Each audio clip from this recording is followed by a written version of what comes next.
तो आज lecture number 7 होगा, है ना, इलेक्ट्रोस्टैटिक का लेक्चर नंबर 7। ठीक है, स्टार्ट कर रहे हैं। Intensity of the electric field due two point charge तो हम लोगों ने पढ़ लिया था, है ना, और इलेक्ट्रिक फील्ड के बारे में भी हम लोगों ने पढ़ लिया था। इलेक्ट्रिक फील्ड क्या होता है, ये डिफाइन करता है जो भी आपका नॉन कांटेक्ट फोर्स आप लगाते हैं दूसरे चार्ज में, तो उस चार्ज का जो नॉन कांटेक्ट फोर्स को ही डिफाइन करने के लिए इलेक्ट्रिक फील्ड आता है। ठीक है, ये एक स्केलर फंक्शन होता है आपका पोजीशन का। v क्या है इसका, इलेक्ट्रिक पोटेंशियल।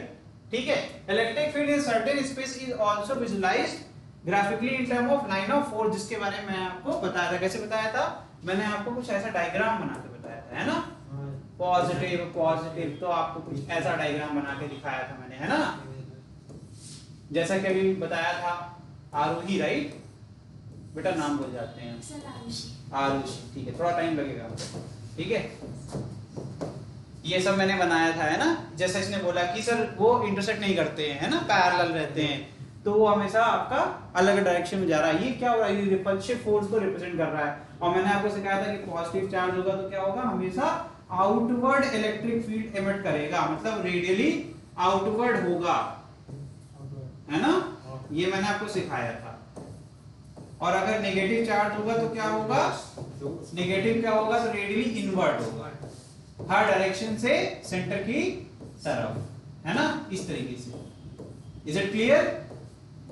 इसी को लाइन ऑफ फोर्स कहते हैं। ये क्या रिप्रेजेंट कर रहा है, इलेक्ट्रिक फील्ड को रिप्रेजेंट कर रहा है। ठीक है, चलिए, ये आपको मिल जाएगा बेटा, पिछले नोट्स में मिल जाएगा, डोंट वरी। ठीक है, तो यहां पर मैंने इसका पूरा आपको फॉर्मूला बताया था। क्या बताया था भाई, बताओ, कौन बताएगा, कि अगर ये चार्ज q है, उससे एक पोजीशन पॉइंट p, मतलब उसे पोजीशन वेक्टर r बोल दूं, या फिर r रिप्रेजेंट कर रहा है magnitude of the position vector. क्या है r भैया, इस वेक्टर का मैग्नीट्यूड है ना, और एरो क्या रिप्रेजेंट कर रहा है, direction of the point p, जिस पर इलेक्ट्रिक इफेक्ट हमें चेक करना है। या फिर हम कह सकते हैं इलेक्ट्रिक फील्ड अगर निकालनी है कि पॉइंट p पर कितनी है, तो कैसे निकालेंगे।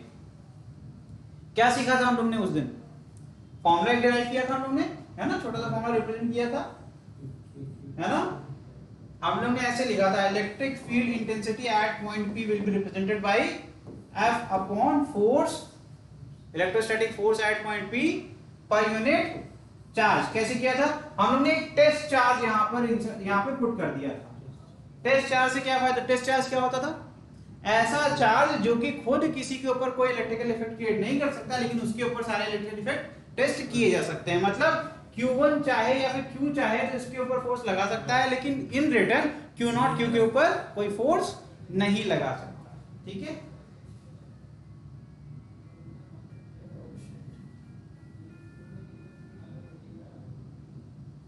एक इंटरप्शन है 1 मिनट के लिए,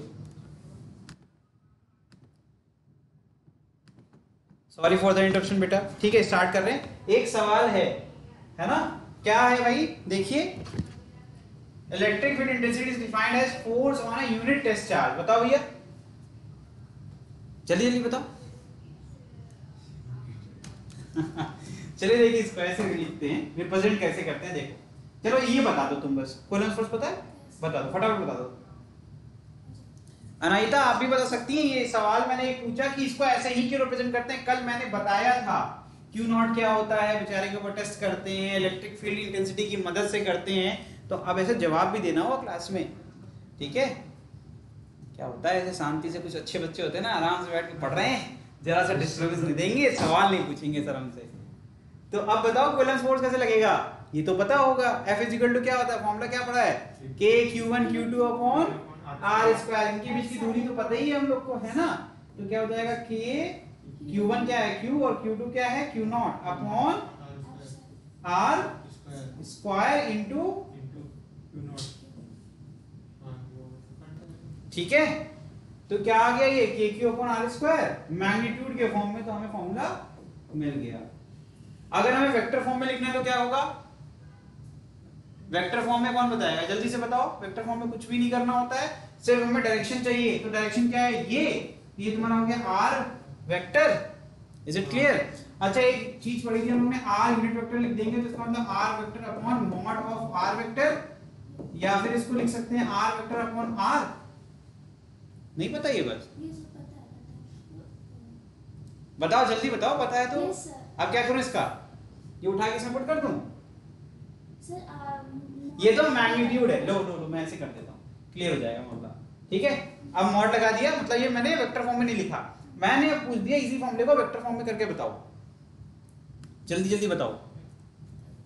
तो मैंने ये क्यों बताया, यूनिट वेक्टर क्या होता है, it is used to represent direction only, ये कभी भी किसी भी क्वांटिटी के मैग्नीट्यूड को डिस्टर्ब नहीं करता है, यही तो सिखाया ना। इसका मतलब अगर इस मैग्नीट्यूड को डायरेक्शन से मल्टीप्लाई करते हैं तो हमें क्या मिल जाएगा, वेक्टर फॉर्म में मिल जाएगा इलेक्ट्रिक फील्ड। तो इसका मतलब इसी फॉर्मूले को कुछ नहीं करना है, आगे ऐसे लिख दीजिए सर, इसको ऐसे लिख दीजिए, is equal to K Q upon R cube into R vector. कैसे, अरे ये आर यूनिट वेक्टर लिखता मैं तो आर वेक्टर न्यूमरेटर चल जाता, आर नीचे तो आर स्क्वायर इंटू आर का जगह आर क्यूब, ये हो गया तेरा vector form. Is it clear, बस यही है, ठीक है। आगे बढ़े, नीचे एक लाइन लिखी हुई है, इसको तुम पढ़ सकती हो, test charge can not is a fictitious charge that exert no force on nearby charges. मैंने बताया कि इसके ऊपर इफेक्ट हो सकता है लेकिन वो खुद नहीं क्रिएट कर सकता है। वेरी गुड, आगे बढ़े।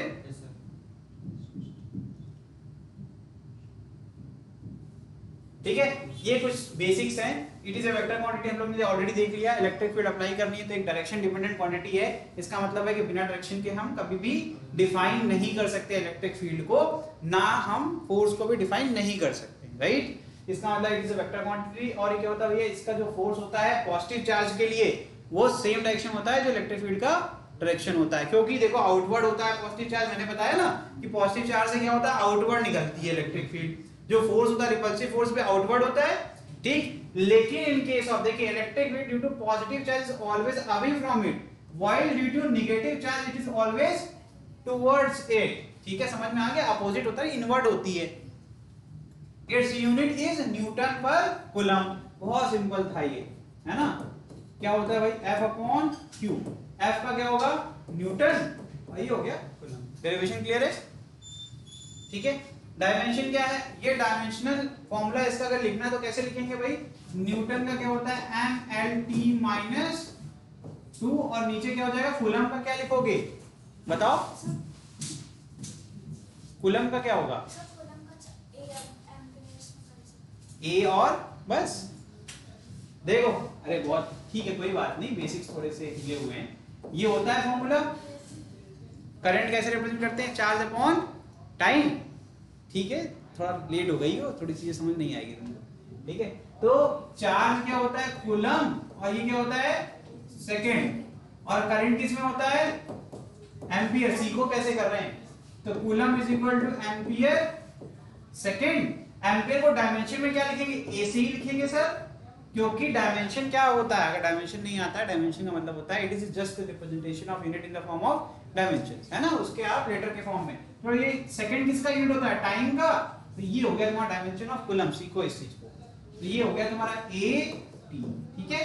अभी ऊपर जाएगा तो क्या हो जाएगा भाई बताओ, mLT माइनस 2 इंटू ए माइनस 1 टी माइनस 1। क्या मैंने सही किया सब कुछ, सही है बेटा, आपको आ रहा है समझ में, इज इट क्लियर। चलो, तो यहां मल्टीप्लाई करेंगे तो t माइनस 1 t माइनस 2 क्या हो जाएगा, पावर क्या होती है, नहीं आता है, चलो अरे ठीक है कोई बात नहीं, जिसको नहीं आता वो भी तो सीखेगा। तो t यहां हो गया, और t की पावर कितनी है, -2, और यहाँ क्या है, t की पावर -1 -2, और बताओ क्या हो जाएगा, -2 प्लस ऑफ माइनस, ये फॉर्मूला मैंने यूज कर लिया, ठीक है। क्या आ जाएगा, t की पावर -3। समझ में आया ये डेरिवेशन कैसे हुआ, ठीक है। a टू -1 तो ऑलरेडी था वहां पर, वो एज इट इज रहेगा, ठीक है। चलो, ये डायमेंशन फॉर्मूला होता है, कभी भी याद करने की जरूरत नहीं पड़ेगी, कभी याद ही नहीं करना चाहिए एक्चुअल में। अगर आप पढ़ रहे हो, कंसेप्ट क्लियर है, तो याद करने की जरूरत नहीं है, जब जरूरत होगी तो उस समय आप देख लेना। अब इसी फॉर्मूले को रीअरेंज कर दे तो एक फॉर्मूला बन जाएगा F is equal to Q E. Rearrange किया सर। अच्छा, चार्ज तो कोई वेक्टर क्वांटिटी नहीं होती ना, चार्ज तो कोई वेक्टर क्वांटिटी होती है कि नहीं होती है, होती है बताओ भैया क्यों नहीं होती, चलो ठीक है मान लिया नहीं होती, क्यों नहीं होती बताओ। मैंने तो बताया है, मैंने बताया है, अब तुम मार खाओगे, पढ़ नहीं रहे हो। हाँ भाई, क्यों नहीं होती, अभी आपसे नहीं पूछेंगे, आपने तो क्लास ही नहीं करी ना, अभी आपसे ही पूछेंगे, समय आएगा। हाँ बताओ। why it is a scalar quantity, vector क्यों नहीं होती है? चार्ज एक प्रॉपर्टी होती है, ठीक है? तुम्हारी कुछ प्रॉपर्टी है कि नहीं कि बिना प्रॉपर्टी के हो? हाँ, तो प्रॉपर्टी अगर डिफाइन करनी है उसके लिए कोई डायरेक्शन चाहिए क्या? मेरी प्रॉपर्टी है कि मैं जो है बहुत फ्रेंडली हूं लेकिन ईस्ट में, ऐसा कुछ फ्रेंडली बताने के लिए मुझे ईस्ट में जाना पड़ेगा? नहीं ना, डायरेक्शन डिपेंडेंट नहीं है ना। तो किसी भी मास का जो नेचर होता है उसकी प्रॉपर्टी होती है, वो क्या होता है, दो तरीके के चार्ज बताए गए, पॉजिटिव नेगेटिव। अब चलो ये सब तो बात ऐसे ही बता दी मैंने। अब मैं मैथमेटिकल बोल दूं, ये क्या रिप्रेजेंट करता है? क्वांटिटी रिप्रेजेंट करता है। क्वांटिटी कितनी है आपकी, नंबर ऑफ इलेक्ट्रॉन्स हैं आपके ऊपर या प्रोटॉन्स हैं, इसको रिप्रेजेंट करता है। ये तो एक क्वांटिटी है ना, क्वांटिटी के लिए किसी डायरेक्शन की जरूरत होती है क्या? कहते हैं 20 इलेक्ट्रॉन है मेरे पास ईस्ट में, ऐसा कुछ ना। तो इसीलिए it obeys the superposition principle. अब चलो यहीं पर था, फटाफट इसको वापस से रिवाइज कर लो। सुपरपोजिशन क्या होता है भाई? Resultant sum of all the, जितने भी, अगर मान लो कि Q1 Q2 Q3 10 ऐसे हजार हो चार्ज, ठीक है। अब कह रहे हैं कि किसी Q1 के ऊपर बाकी सारे चार्ज की वजह से कितनी इलेक्ट्रिक फील्ड लगी, तो कुछ नहीं करना है। क्या करना है आपको? आपको E1 निकालना है प्लस E2 निकालना है प्लस E3 निकालना है और सबका वेक्टर सम कर दो, ठीक। रिजल्टेंट जो आएगा वही आपका आंसर होगा। यही होता है सुपरपोजिशन प्रिंसिपल, ठीक है। आगे देखिए, field intensity due to charge distribution is the vector sum of the, यही चीज जो मैंने बताई वही चीज लिखी हुई है, ठीक है। इसको पढ़ो। चलो, अब मैंने यहां खत्म किया था क्लास को, यहीं से शुरू कर रहा हूं, ठीक है। चलिए ये बताइए, जो मैंने अभी सिखाया ना वही चीज यूज करेंगे यहाँ पर। कैसे निकालेंगे? डिस्क्रीट चार्ज सिस्टम, मतलब डिस्क्रीट वर्ड का मतलब होता है फैला हुआ, है ना। ऐसे रंग में बिखेर दिया। कंचे खेले, कंचे, एक मुट्ठी कंचे लो और ऐसे फ्लोर पे बिखेर दो। अब वो कंचे जितने हैं उनको समझो, इमेजिन करो ऐसे चार्ज, ठीक। किसी एक पर्टिकुलर पॉइंट पर जहां तुम खड़े हो, ये मान लो कि वो सारे जितने भी आपके कंचे हैं वो चार्ज हैं, उनके पास अलग अलग चार्ज है, उनकी वजह से तुम्हारे पर एक इलेक्ट्रिक फील्ड लग रही है, ठीक। तो रिजल्टेंट क्या होगा? इंडिविजुअल निकाल लेंगे, Q1 की वजह से, Q2 की वजह से, Q3 की वजह से, और फिर क्या करेंगे? सबका वेक्टर सम कर देंगे और हमें रिजल्टेंट मिल जाएगा। सही है? सही पढ़ा रहा हूं? तो बताओ जरा फॉर्मूला क्या बनेगा, करके दिखाओ। अपने हिसाब से Q1 के लिए R1 ले लेना, फिर Q3 के लिए R2 ले लेना, मतलब Q2 के लिए R2 ले लेना, Q3 के लिए R3 ले, अपने हिसाब से तुम ले सकते हो, अपने हिसाब से करके दिखाओ।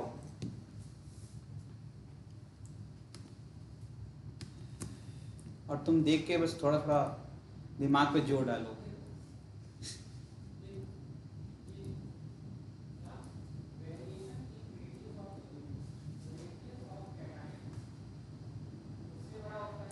मुझे एक जनरल फॉर्मूला जानना है बस, ठीक है।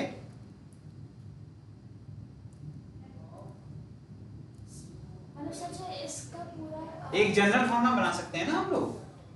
E net is equal to क्या होगा, एक फॉर्मूला बना सकती हो ना। अरे कुछ नहीं आता तो E1 E2 के फॉर्म में बता दो ना।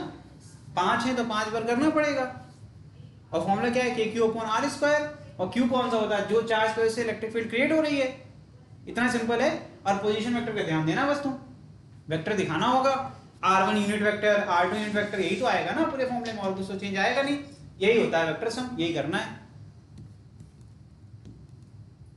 तुम क्यों बैठे हो लड़के, जल्दी करो।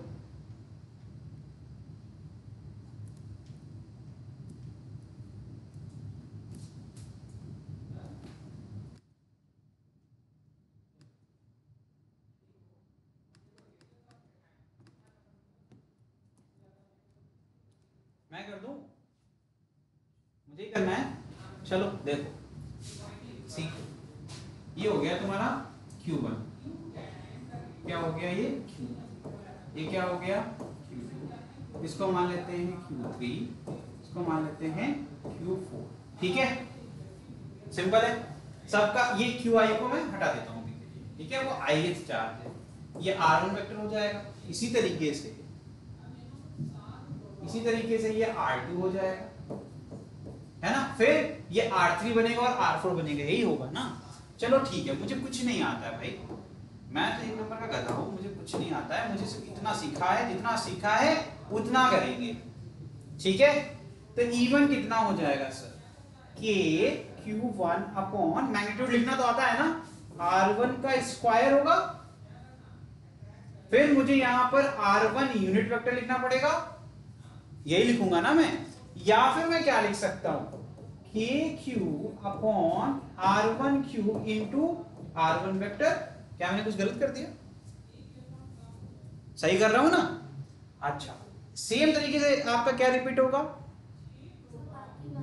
बाकी वाले होंगे। अच्छा वेरी गुड, बहुत तेज हो तुम तो।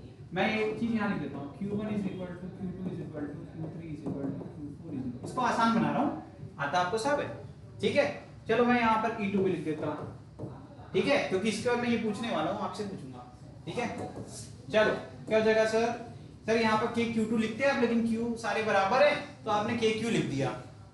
मैंने बस ये अज्यूम कर लिया कि सारे चार्जेस आपके इक्वल हैं, ठीक है, ये तो मैं कर सकता हूं ना, ठीक। KQ अपॉन, अब लेकिन सर यहाँ पर R2 Q हो जाएगा, और फिर आप क्या लिखोगे, R2 vector. Is it clear? सोचो, आराम से सोच लो। क्या बेटा? सर अपॉन मुझे आपने R2 क्यों लिखा है ना, अभी सिखाया जो, कोई बात नहीं, बहुत दूर जाने की जरूरत ही नहीं है, अभी पढ़ के आ रहे हैं, जस्ट अभी पढ़ के आ रहे हैं, वही जाएंगे वापस। ये आया, आ गया था, इसमें और इसमें क्या अंतर है, ये एक क्या है भाई बताओ, मैग्नीट्यूड है, और ये क्या है, मैग्नीट्यूड विद डायरेक्शन। तो ये वेक्टर फॉर्म में इलेक्ट्रिक फील्ड का फॉर्मूला है, और ये क्या है, स्केलर फॉर्म में, ठीक है। बस मैंने यही तो किया, ठीक है, समझ में आ गया? Is it clear? चलो, अगर आपको क्लियर है, सिमिलरली आप E3 भी निकाल लोगे, माफ करना, similarly we can find E3 and E4 भी निकल जाएगा, ऐसे सारे निकल जाएंगे। तो इसका अगर जनरल फॉर्मूला बनाना है तो हम एक पैटर्न देख रहे हैं कि सर सिर्फ अगर देखा जाए, अगर चार्ज को हमने आइडेंटिकल मान लिया तब तो प्रॉब्लम सॉल्व हो गई, अगर चार्ज नहीं मानोगे तब भी मेरे पास एक फॉर्मूला है आपके लिए। तो अगर आपने चार्ज को आइडेंटिकल मान लिया तब तो सिर्फ देखोगे पोजीशन वेक्टर बदल रहे हैं सिर्फ। तो जो फॉर्मूला बनाओ कुछ इस तरीके से बना दो, ई नेट वेक्टर फॉर्म में लिख रहा हूं, देखना ध्यान से, समेशन ऑफ, मैं यहां पर ई आई लिख सकता हूं, ठीक है। अच्छा चलो, ये भी बहुत कठिन लग रहा है, इससे भी आसान चाहिए।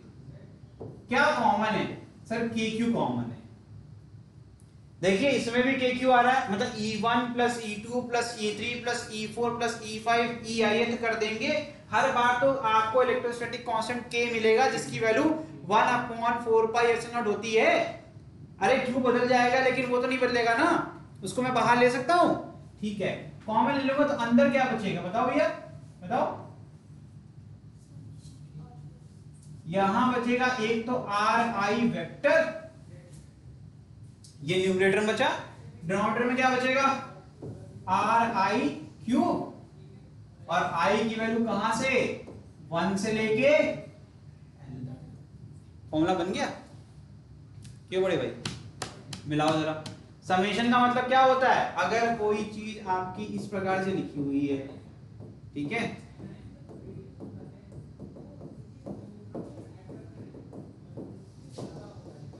और इतने बड़े एक्सप्रेशन को छोटा करना है तो क्या करते हैं, क्योंकि सब इलेक्ट्रिक फील्ड है, ये याद रखना, समेशन वही लगेगा जहां पर कॉमन प्रॉपर्टी कुछ होगी, मतलब इनके बीच में कुछ कॉमन है। वो क्या कॉमन है भाई, ये सारे इलेक्ट्रिक फील्ड हैं, ये कॉमन है, तो यहां समेशन लग जाएगा। और क्या हम हर बार देखना है कि इलेक्ट्रिक फील्ड का फॉर्मूला रिपीट हो रहा है, EI लिख दिया मैंने, EI का मतलब देखना ध्यान से, I की वैल्यू 1 से लेके मैंने यहाँ पर 5 लिख, देखना ध्यान से, इसको एक्सपैंड करके भी दिखा देता हूँ ताकि जिसको नहीं आता वो आ जाएगा और बिना किसी एम्बैरेसमेंट के, ठीक है। तो I की वैल्यू एक बार 1 पुट कर दी तो क्या आ गया, E1, फिर I की वैल्यू 2 पुट कर दी तो बीच में प्लस, समेशन का मतलब क्या, ऐड करना है ना, फिर I की वैल्यू बढ़ाएंगे 1 से तो क्या हो जाएगा E2, फिर I की वैल्यू फिर से 2 से क्या जाएगी 3, फिर 4, फिर 5। समझ में आया समेशन लगता कैसे है, सेम चीज मैंने डायरेक्टली लिख दी थी, समझ में आ गया। क्यों ऐसा हो पा रहा है, क्योंकि सारे के सारे चार्ज किसी एक ही पॉइंट पर लगा रहे हैं। अच्छा एक गलती मत कर देना, ये मत सोच लेना कि पॉइंट बदल जाएंगे तब भी ये लग जाएगा, नहीं भैया। सुपरपोजिशन तभी तक काम करता है जब तक किसी सबका जो एम है वो एक हो। हम भी चाहते हैं कि तुम पे हम थोड़े से बल लगा दें, ठीक, हम ये भी चाहते हैं कि तुम पे, ठीक है, वो भी, तो सब मिलके क्या कर रहे हैं, हम सब एक हो गए ना, एक पार्टी में हो गए, एक पार्टी में हो गए, इसका मतलब क्या हो रहा है, सुपर पोजिशन प्रिंसिपल लग गया, हम सबका बल क्या हो गया, ऐड हो गया, अंत में तुम्हारे साथ क्या होगा, ठीक है, तो वो सब तुम समझ लो, ये है सिस्टम। तो इसका सोल्यूशन क्या है, सबसे बना के चलो, है ना, कोई बल ही नहीं लगाएगा। चल ये हो गया तुम्हारा सिस्टम। इसमें आपको नोट्स क्या बनानी है, जैसे आपने E1 E2 लिख दिया, सिमिलरली E3 E4 करके फिर EIH लिख लो। EIH का मैं इक्वेशन लिख देता हूँ, ठीक है। तो सिमिलरली फॉर EIH मेरा फॉर्मूला कैसा बनेगा, मतलब अब मुझे एक जनरल फॉर्मूला मिल गया कि मुझे कोई भी वैल्यू निकालनी होगी तो मेरे पास एक फॉर्मूला है। मैं क्या करूंगा, KQ, उसके बाद मैं RIH वेक्टर अपॉन, मैं उसको यूनिट के फॉर्म में लिखने जा रहा था लेकिन मैंने इसको इस तरीके से कर दिया। अगर मैं यहाँ यूनिट वेक्टर लिखता तो नीचे स्क्वायर लिखता, ठीक है। इसी ये तुम्हारा परमानेंट फॉर्मूला है, जरा देखो इसमें कोई वैल्यू पुट करो, ट्राई करके देखो। यहाँ पर अगर तुम्हें ये भी डर है ना कि Q बराबर नहीं होगा, सर आपने चीटिंग कर ली, आसान पढ़ा दिया, तो मैं कहूंगा कुछ मत करो, बस यहाँ पर QI लगा दो और बताओ, प्रॉब्लम परमानेंट सॉल्व हो गई। QI करने से क्या होगा, Q1 है तो Q1, Q2 है तो Q2, Q3 है तो हो गया। तो ये तुम्हारा एक परमानेंट फॉर्मूला है for solving these type of questions.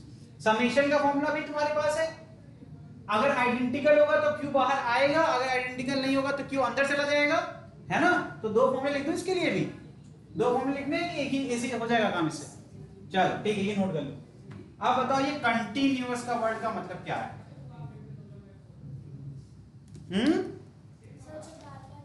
जैसे ये कमरा है, ठीक है, जैसे मान लो एक रूम है, आपके घर में भी एक रूम होगा, ठीक है। अगर हम बात करें, बेटा आपको समझ में आ रहा है ना, एक बार थम्स अप कर दो, ठीक है।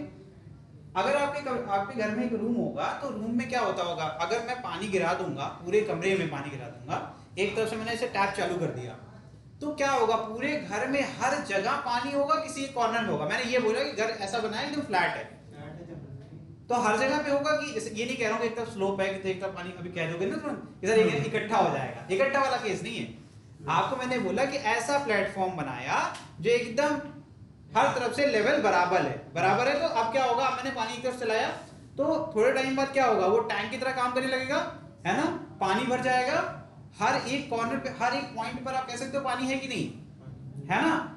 अच्छा, तो ये क्या कह रहे हैं, अगर ये एक सरफेस है तो जो चार्ज का डिस्ट्रीब्यूशन है, तो साउंड सर को, ठीक। तो अगर मैंने कहा चार्ज का डिस्ट्रीब्यूशन इस सरफेस पे हो रहा है, तो जब मैं ये वर्ड यूज करूंगा न्यूमेरिकल्स के अंदर, तो उस समय आपको तुरंत दिमाग में क्या आना चाहिए, आपके दिमाग में आना चाहिए कंटीन्यूअस लग गया, इसका मतलब है कि वो पूरे सरफेस पर इक्वल, अगर स्मॉलेस्ट पीस कट करके निकालेंगे ना सर, तो उस पे जो चार्ज होगा उतना ही बड़ा पीस अगर दोबारा निकालेंगे तो सेम चार्ज आपको मिलेगा। ये बहुत छोटी सी बात है लेकिन न्यूमेरिकल में गड़बड़ हो जाता है, ठीक है। मतलब अगर यहां पर मैंने एक चीज सिखाई थी 11th क्लास में, क्या सिखाई है, अगर कहीं भी डी दिख जाए किसी भी वेरिएबल के आगे, तो इसका मतलब क्या है, क्या रिप्रेजेंट करता है, वेरी स्मॉल वैल्यू ऑफ जो भी क्वांटिटी है। तो टोटल चार्ज अगर मेरा कैपिटल Q है तो स्मॉल dq क्या रिप्रेजेंट करता है, सबसे जो स्मॉलेस्ट पीस हो सकता है या सबसे स्मॉलेस्ट वैल्यू हो सकती है जो चार्ज की। अगर मैं इसको इक्वल पार्ट में डिवाइड करूं पूरे चार्ज को, जैसे मान लो मैंने बोला 10 कूलम का चार्ज था, मैंने कहा उसको 10 पार्ट में करने, आप सीधे करोगे सर 1 कूलम, अगला क्या होगा, वो भी 1 कूलम होगा कि नहीं होगा, उसके बाद क्या होगा 1 कूलम, उसके बाद क्या होगा, ऐसा ही होगा ना। ये सिस्टम जो होता है इसे कहते हैं कंटीन्यूअस डिस्ट्रीब्यूशन ऑफ चार्ज, ठीक है। तो यहां पर ध्यान देना, पूरे सरफेस पे यूनिफॉर्मली आपके चार्ज डिस्ट्रीब्यूट होते हैं, इसी को कहते हैं कंटीन्यूअस डिस्ट्रीब्यूशन ऑफ चार्ज। अच्छा, इसमें भी 3 प्रकार से होते हैं, है ना, इसमें भी 3 प्रकार से होते हैं। अच्छा, ये 3 प्रकार हैं, ये किस पर डिपेंड करता है, आपके सरफेस के ऊपर डिपेंड करता है। अलग अलग सरफेस होगा तो अलग अलग आपका डिस्ट्रीब्यूशन ऑफ चार्ज होगा। तो चलो थोड़ा सा आप मेरी हेल्प करो। अगर मैंने कहा अभी जो सीखा आया है एकदम सेम चीज पूछूंगा, इस बार जवाब सबको देना है। आप भी दोगे बेटा ऑनलाइन, आप भी दोगे कमेंट सेक्शन में जाके, ठीक है, चैट सेक्शन में दोगे, सबको जवाब देना है, सबकी कॉपी चेक करूंगा, ठीक है। ध्यान देना, मैंने कहा ये डीक्यू चार्ज है, ठीक है, मैंने कहा इसके वजह से पॉइंट पी पर इलेक्ट्रिक फील्ड बताओ। सामने लिखा है तुम्हारे पास आंसर, 1 सेकंड लगेगा बताने में, जल्दी से बताओ। मैंने कहा डीक्यू की वजह से बता दो अभी, फिर मैंने ये नहीं पूछा नेट, मैं जब नेट पूछूंगा तो नेट की बात अलग हो जाएगी, अभी सिर्फ डीक्यू के लिए बता दो। 3D समझ लो, जैसे ये मेरा सरफेस है, हाथ है ना मेरा, ठीक है, ये हाथ है, ठीक। अब मैंने कहा कि इससे एक डिस्टेंस पर ये पॉइंट P है, ठीक है, समझना, ध्यान समझना, ठीक। मैंने कहा इसमें कहीं पर भी आप अपने हिसाब से कोई भी छोटा सा चार्ज ले लो, टोटल चार्ज इस पे कैपिटल Q है, उसका सबसे स्मॉलेस्ट पीस क्या है, DQ है। मान लो कि ये एकदम एज पे बैठा हुआ एक चार्ज है, मैंने कहा इसके वजह से इस पॉइंट, ये पॉइंट P इतनी डिस्टेंस पे है कि अगर आप देखो सारे आपके लगभग स्ट्रेट लाइन है, मतलब अगर देखो कभी बिल्डिंग बहुत ऊंची हो और बिल्डिंग के नीचे खड़े हो, तो अगर तुम उससे थोड़ा सा दूर भी चले जाओगे तब भी अगर ऊपर से एक रोप दिख गिराए तो वो भी स्ट्रेट दिखती है हमें, क्यों, क्योंकि एंगल बहुत कम होता है, राइट। सिमिलरली मैंने बोला कि ये पॉइंट है आपका, इतने हाइट पे है कि तुम छोटे छोटे पीछे से जब तुम थ्रेड निकाल के उसको कनेक्ट करोगे यूजिंग पोजीशन वेक्टर, थ्रेड का मतलब क्या हो गया, आप इसको जोड़ रहे हो किससे, इस एरो से, क्या इसको कनेक्ट कर रहे हो ना, ये क्या रिप्रेजेंट कर रहा है, उन दोनों पॉइंट के बीच में गैप कितना है, साथ में डायरेक्शन कौन सा है ना। तो अब मैंने कहा ये पॉइंट है, ये आपका ग्रे वाला पोर्शन आपका पॉइंट है। अब तुम मुझे बताओ उस डीक्यू की वजह से इस पे कितना इलेक्ट्रिक फील्ड होगा, तो मुझे बताइए कैसे करेंगे। मैं बस आपको ये हेल्प कर रहा हूं कि सब जगह आर ही लगना है, सारे किसी भी पॉइंट चले जाओगे वहां से, जो वो मैंने समझाने के लिए बताया था कि आर ही लेके चलना है। अब बताओ जल्दी जल्दी बताओ, टाइम नहीं है इतना, थोड़ा सा ध्यान से देखोगे स्क्रीन पे ही आंसर है, देखिए जरा अनाहिता क्या बता रही हैं, कुछ बता ही नहीं रही हैं आप, गलत बात। अच्छा कहीं ऐसा तो नहीं है तुम टाइप नहीं कर पाती हो इसलिए नहीं बताती हो, इसका माइक ऑन करवा देंगे, ठीक है, माइक का फीचर है, इनेबल कर देंगे, वो अभी मैंने इसको इस तरीके से किया है, तो आप जो है बात कर सकते हैं, ठीक है। बताओ भाई, अरे ट्राई तो करो, जरा सा नजरें तो उठाओ, नजरें तो उठाओ, सामने तो लिखा हुआ है, ये फॉर्मूला बना के मैंने आपको परोस के दिया कि किसी भी सिचुएशन में फिट हो जाएगा, किसी भी सिचुएशन में फिट हो जाएगा। K D Q upon R Q R vector, उठा के इसी को तो लिखना था, ऐसी पढ़ाई किस काम की जब आप ध्यान ही नहीं दे रहे। ये फॉर्मूला समझ में आया था कि नहीं, मैं फिर से पूछूंगा, ये आया था कि नहीं, नहीं तुम्हें नहीं आया था, कोई बात नहीं, ये तुम लोग को मालूम में आया था, ठीक है। और अगर आपको समझ में आ गया था तो फिर ये मुझे बताइए, तो फिर आप ये क्यों नहीं इंप्लीमेंट कर पाए, आपको सिर्फ चार्ज रिप्लेस करना था यार, है ना, सिर्फ चार्ज रिप्लेस करना था। अब मैंने ये भी नहीं कहा कि आप मुझे सारे चार्जेस का समेशन बताओ, है ना, है ना। अब ये सारे अगर मिलके लगाएंगे तो क्या होगा, टोटल आपको जितने हैं सबको सम करना पड़ेगा, नंबर से नहीं पता तो अच्छा एक चीज बताओ, समेशन भी आपका एडिशन करता है, एक सवाल है, ये सारे सवाल आपकी नॉलेज चेक करेंगे, और इंटीग्रेशन भी क्या करता है, तो दोनों में अंतर क्या है, अब तो मैथ्स है, आपको बताना ही पड़ेगा, आपको नहीं आता तो हम बताएंगे, दोनों तो एडिशन ही करते हैं ना, आई थिंक ये तो मैं सही कह रहा हूं, तो दोनों में अंतर क्या है, तो ये क्यों यूज करते हैं, ये क्यों करते हैं, बताओ भाई, बताओ बताओ, सोचो सोचो, दिमाग के घोड़े दौड़ाओ।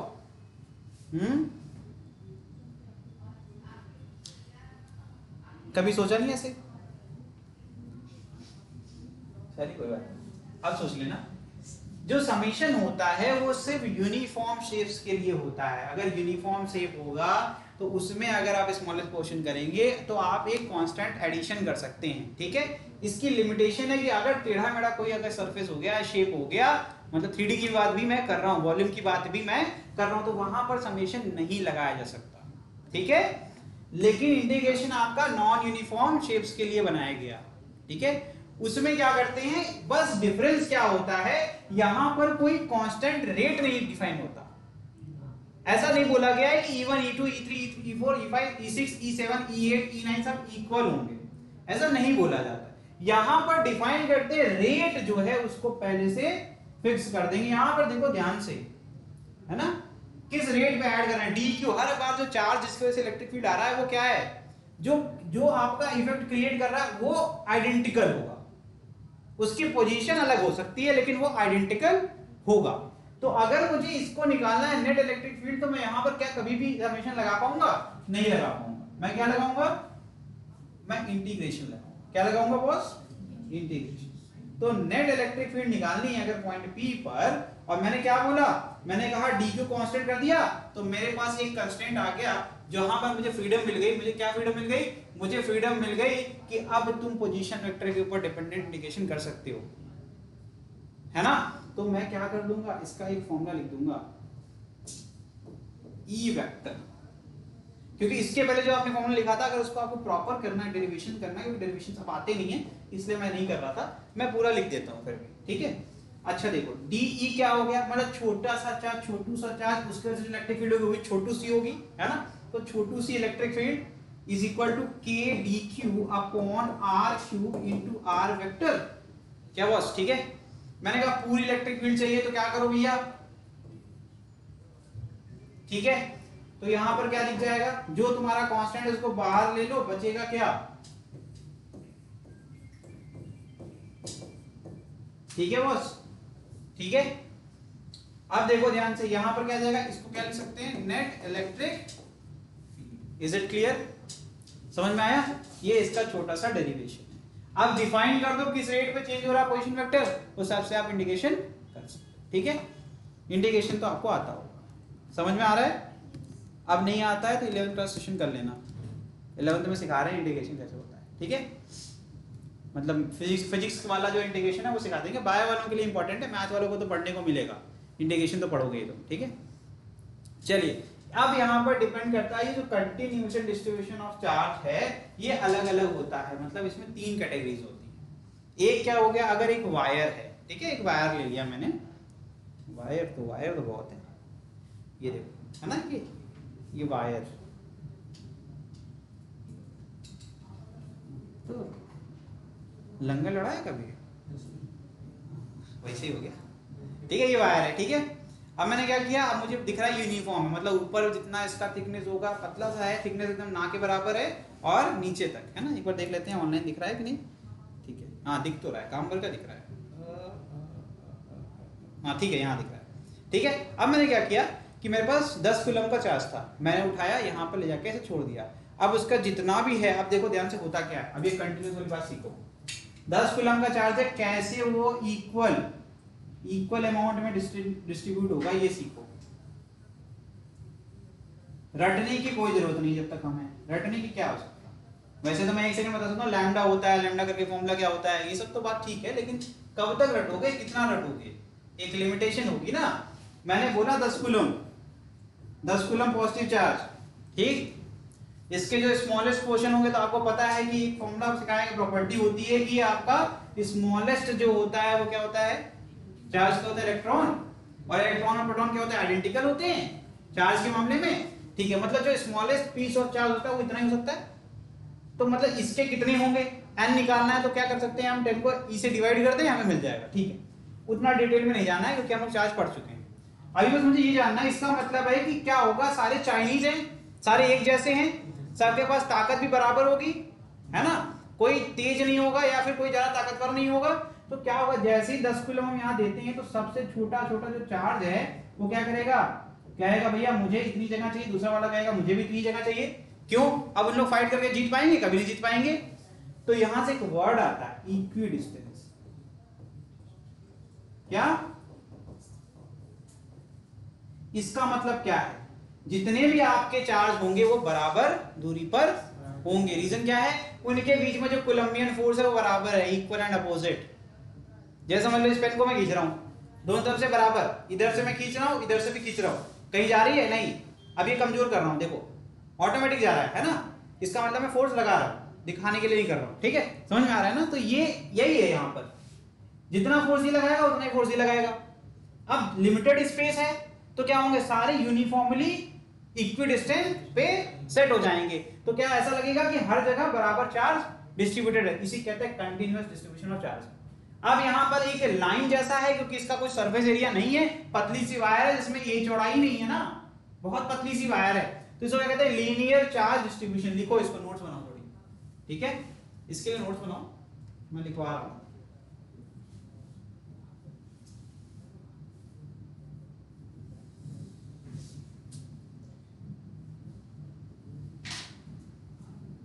लिखो, यहां से लिखो, सबसे पहला हेडर बना लो, हेडिंग लिखो, linear charge distribution of charge.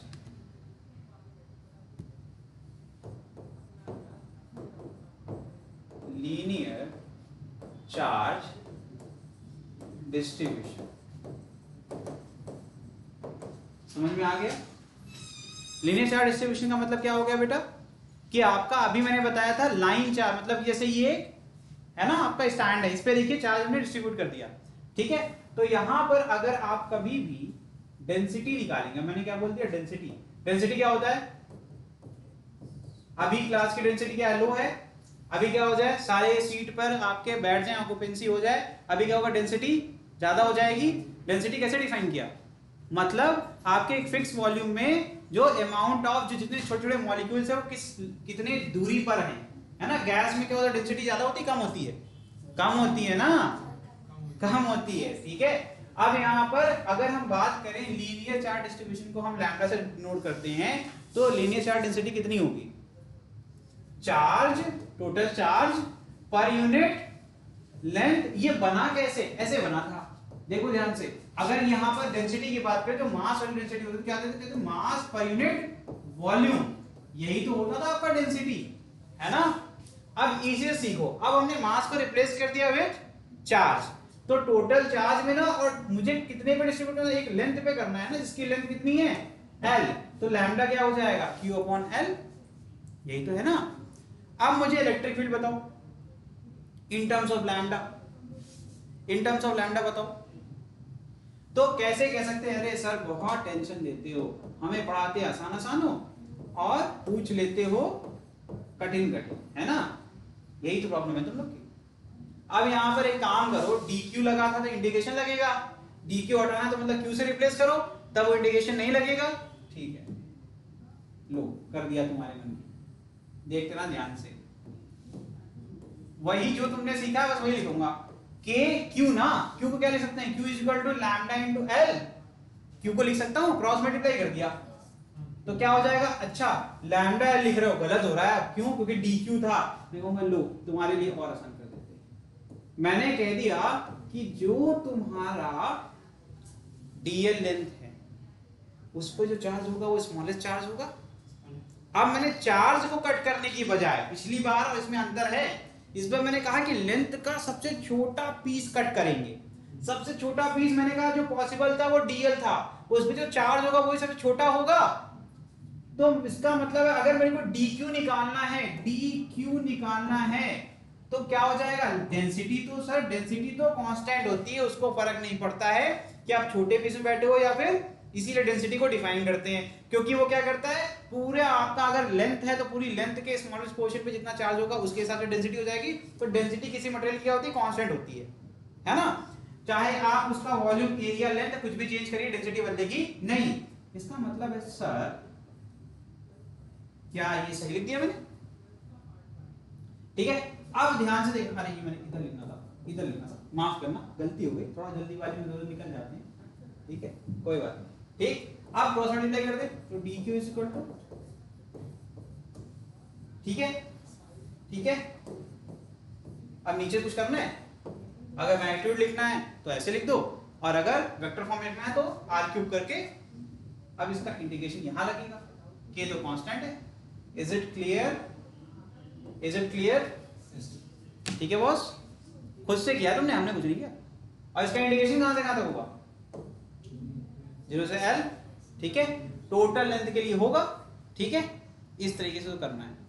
Next क्या होता है आपका, electric field due to surface charge density. Next क्या है, ड्यू टू सरफेस चार्ज,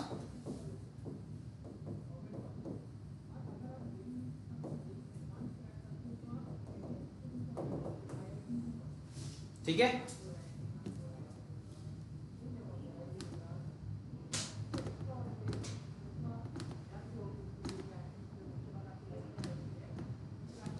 कोई डाउट हो तो पूछो फटाफट। चलिए, जब हम आपको नोट्स दे देंगे तो थोड़ा मोड़ा जो आप लिख नहीं पा रहे होगे वो आपको हो जाएगा।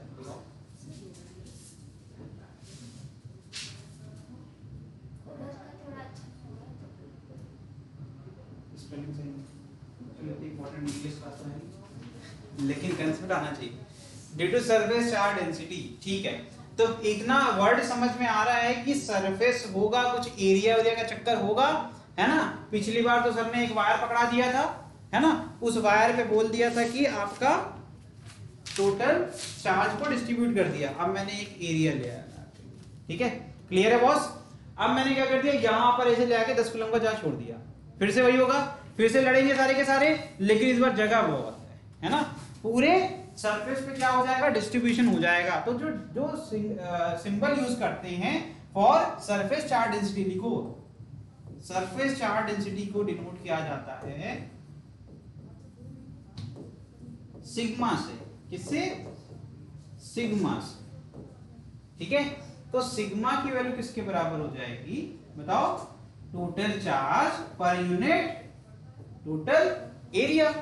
क्योंकि अभी मैंने बताया कि एक एरिया होगा, उसके ऊपर क्या कर रहे हैं, हमने टोटल चार्ज को डिस्ट्रीब्यूट कर दिया, ठीक है। तो ये हो गया तुम्हारा चार्ज। सारे क्या होंगे, इक्विडिस्टेंट होंगे कि नहीं होंगे? अब इस चीज के ऊपर कोई फाइट करनी है हमें? नहीं, सारे इक्विडिस्टेंट पे होंगे, है ना। समझ में आ गया? अब ध्यान से देखना, फिर से डीक्यू नहीं उठाएंगे, डीक्यू ऑटोमेटिक आ जाएगा। कैसे? हम कहेंगे सबसे छोटा सा पोर्शन कट कर लो। अब जो कट करेंगे वो क्या होगा, वो एरिया होगा ना। टोटल एरिया अगर ए थी तो उसका छोटा सा कट करके निकालोगे तो डीए निकलेगा। क्या सिखाया मैंने? किसी भी वेरिएबल के सामने अगर स्मॉल डी लग गया तो उसकी वो सबसे स्मॉल वैल्यू है कि नहीं है ना। चलिए, अब मैंने कहा एक पॉइंट पी है, इस पॉइंट पी पे इस सरफेस चार्ज डिस्ट्रीब्यूशन की वजह से इलेक्ट्रिक फील्ड निकालो। क्या करोगे? कहोगे सर ये डीए के लिए निकाल लो, बाकी इंडिकेट कर लेना। ये तो करोगे ना। तो फिर से सेम फॉर्मूला, जो पढ़ के आए वही करेंगे, ठीक है। जो हम लोग पढ़ के आए हैं बॉस वही करेंगे। देखना सब आता है तुम्हें, हमने तो कुछ पढ़ा है नहीं, सब तो आपने किया खुद से। आज ये टॉपिक बहुत इंपॉर्टेंट है, ठीक है।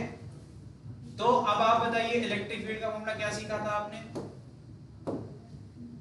कि अब मैंने बोल दिया, अच्छा मैं यहां पर डायरेक्टली ई लिख देता हूं कि मुझे पता है मैं इंटीग्रेशन लगाने वाला हूं। मैं एक स्टेप कम कर देता हूं, उम्मीद है कि समझ में आ रहा है। कौन सा स्टेप कम करता हूं, याद है ना हमको? पहले क्या लेते हैं, डी लेते हैं, है ना। डी की वजह से क्या आ जाएगा, A D Q upon R square. अगर हम वेक्टर के फॉर्म में लिख रहे हैं तो फिर यहां पर मैंने आर यूनिट वेक्टर लिख दिया इस बार, क्योंकि स्क्वायर लिख दिया तो काटना पड़ेगा, इसलिए यूनिट वेक्टर लिख दिया। अब तो क्लियर है ना क्यों कर रहे हैं, ठीक है। तो अब ध्यान देना कि फिर मैं क्या करूंगा, यहां इंटीग्रेट करूंगा, फिर मैं यहां भी इंटीग्रेट करूंगा, और फिर एक स्टेप पीछे जाऊंगा तो मुझे क्या मिल जाएगा बेटा? अब मैं dq की वैल्यू पुट करने वाला हूं, क्या कर दूं बताओ? Sigma is equal to dq upon da, ठीक है मैंने। और dq is equal to sigma da, ठीक है मैंने। चलो, तो यहां पर आ गया sigma da upon R square. अगर हम वेक्टर फॉर्म में नहीं लिखते हैं तब वेक्टर में लिखना होगा, क्या हो जाएगा, यहां पर एक यूनिट वेक्टर लगा दो या फिर r क्यूब करके r वेक्टर लिख दो, ठीक है। ठीक है बॉस।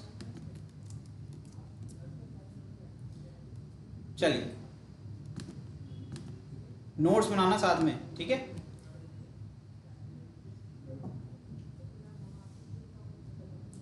लास्ट क्या होता है, वॉल्यूम। अब एक ही बचा ना।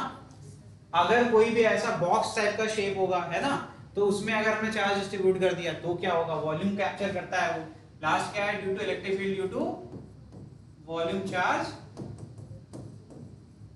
Charge distribution. राइटिंग समझ में आ रही है? तो अच्छे से लिख देते हैं। हाँ सर, ठीक है भैया, अच्छे से भी तो कितना ही अच्छा लिख रहा है। देखो राइटिंग मेरी बहुत अच्छी, तारीफ भी करना, गलती से बुराई मत करना,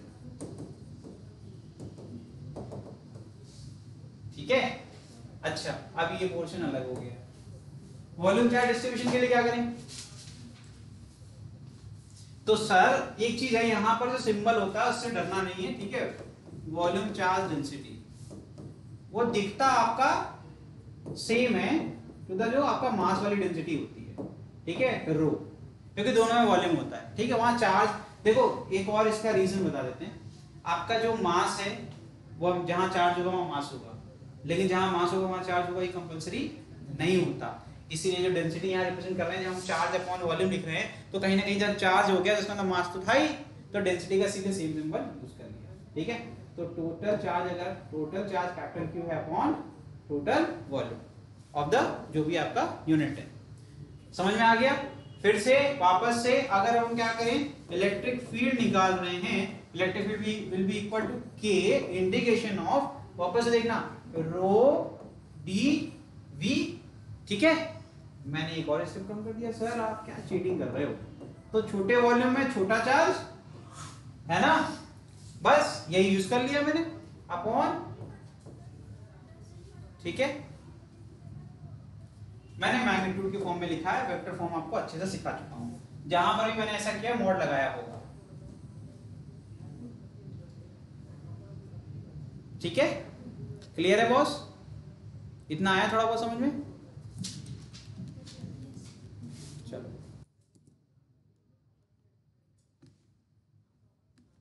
बेटा आपको आ रहा है समझ में कि नहीं?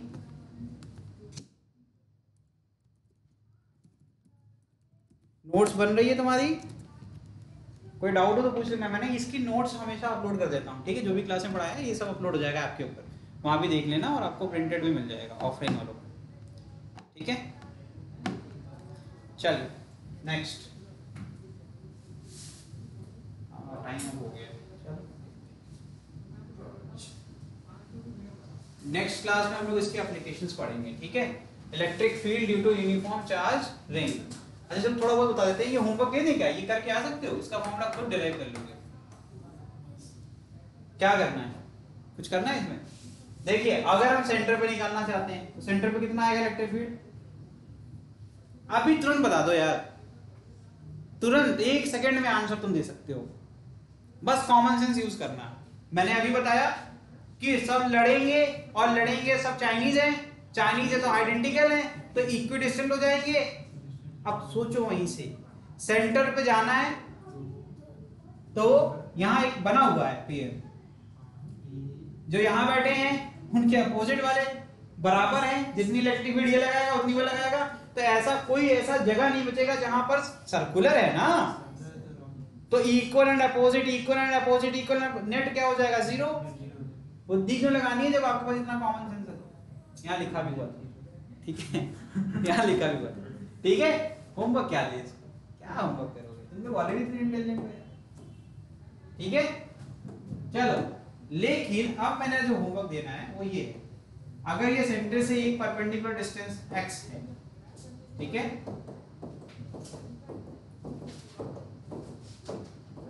ठीक है, इस पॉइंट P पर इलेक्ट्रिक फील्ड निकालो, इसका रेडियस अपने हिसाब से r ले लो।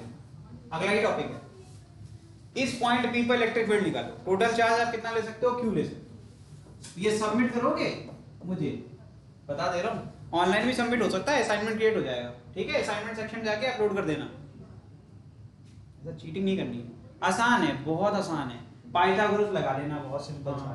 ठीक है, इधर देखो थोड़ी हेल्प कर दे रहा हूं, ये पॉइंट भी परपेंडिकुलर था सेंटर के, radius perpendicular, right angle triangle दिख रहा है, ये तेरा क्या हाइपोटेनस, हेल्प कर दे रहा हूं। अगर मैंने कैपिटल लिखा ना, ठीक है, capital square plus x square, problem solve हो गई। क्या इस पॉइंट P की जितने भी पॉइंट इस रिंग पर होंगे उन सब से इसकी दूरी √r² प्लस x स्क्वायर होगा? 2 लाइन का डेरिवेशन है, कर सकते हो, अगर आपने पढ़ा है क्लास में तो कर लोगे।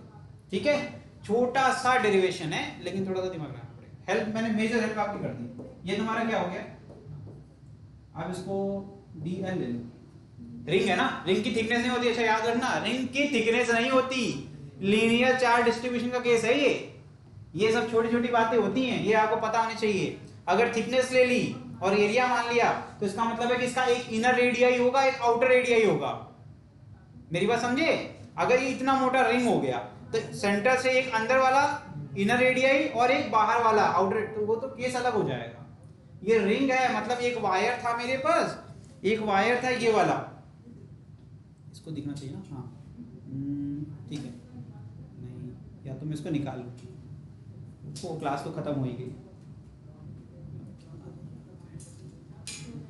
पढ़ेंगे तो अच्छे से ही ना, बस ये बता के मैं आपकी क्लास एंड कर दूंगा, ठीक है। ये एक वायर है, हाँ दिख रहा है इसको। अब मैं इसका एक रिंग बना दूं, ये रिंग बन गया, तो क्या डिस्ट्रीब्यूशन बदल जाएगा? लीनियर चार्ज डिस्ट्रीब्यूशन रहेगा ना, कि वॉल्यूम बन जाएगा, कि एरिया बन जाएगा? लीनियर ही रहेगा, है तो ये वायर ही ना, बस इतनी सी बात है, ठीक है। बस ऐसे ही कंसेप्ट पढ़ने हैं आपको। जब इस लेवल पे कंसेप्ट्स क्लियर रहेंगे तो कोई भी क्वेश्चन डिफिकल्ट नहीं लगेगा। जेई में क्या पूछ देता है यार, जेई में ऐसा क्या पूछ देता है जो नहीं होगा? जेई में आप लोगों को यही सब नहीं पता होता। वो जो क्वेश्चन बनाते हैं सेम चीज को घुमा घुमा के जलेबी की तरह पूछते हैं, आपको लगता है बहुत डिफिकल्ट है, क्यों? क्योंकि आपको बेसिक नहीं पता, आपको सिर्फ फॉर्मूलेस पता होंगे, हेडिंग पता होगी, क्वेश्चन अगर डायरेक्टली मिल जाएगा तो कर लेंगे, नहीं तो नहीं कर पाएंगे। तो ये जो मैं प्रोसेस है पढ़ाने का, इसका रीजन क्या है? अब जब तुम्हें पता रहेगा रिंग से ये पॉइंट पी पर कैसे कोई भी एप्लीकेशन बेस्ड क्वेश्चन बनाऊंगा तो इसी के ऊपर बेस बनाऊंगा ना मैं, है ना, ये होता है, ठीक है। चल ठीक है, आज के लिए इतना ही।